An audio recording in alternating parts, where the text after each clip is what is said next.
যদি সেই মায়ের পেট কাটার চেষ্টা করে তাদেরকে পুরো সরাসরি আমরা চিনে দেবো।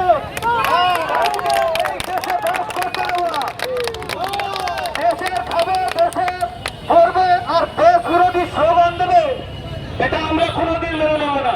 তাই তো বন্ধুরা, মেনে নেব না।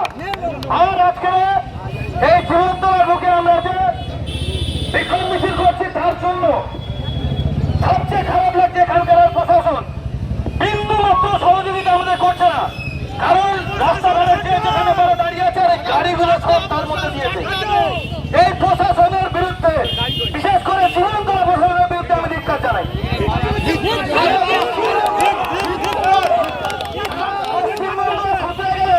এই ক্যানিং পূর্ব শুধু হয় না, কারণ এইসব প্রশাসনের দায়িত্বে আসার জন্য এইসব পুলিশ কর্মীদের জন্য 1 ঘন্টা যারা দেশ বিরোধী স্লোগান দিয়েছিল তাদের বিরুদ্ধে আমরা প্রতিবাদ করতে নেমেছি। বর্ডারের সৈন্যরা আমাদের পাহারা দেয়। এই ভিতরে, দেশের ভিতরে আমাদের দায়িত্ব সেই সব সন্ত্রাসীদের ধরিয়ে দেওয়া। তাহলে সেই কর্মটা যখন আমরা করছি তখন দেখা যাচ্ছে কি হচ্ছে, এইখানকার অসাধু ব্যক্তিরা তার বিরোধিতা করছে, সঙ্গে এই ক্যানিংপুর জীবনতলা থানার পুলিশেরা। এর জন্য আমরা নামাবো, কারণ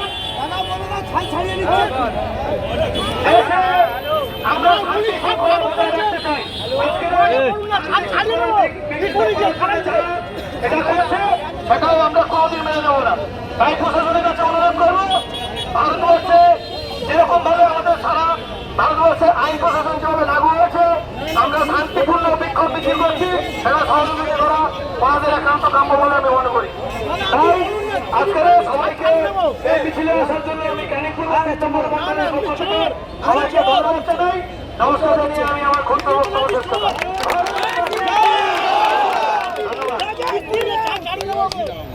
এরপরে আমাদের অতি প্রিয়, আমার খুব কাছের এবং লড়াকু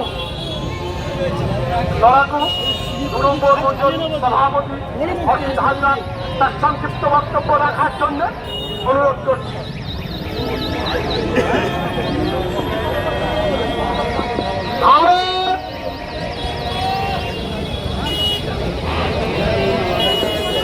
ধন্যবাদ সবাইকে, কিন্তু আজান হচ্ছে, আমরা একটু বিরতি নেব।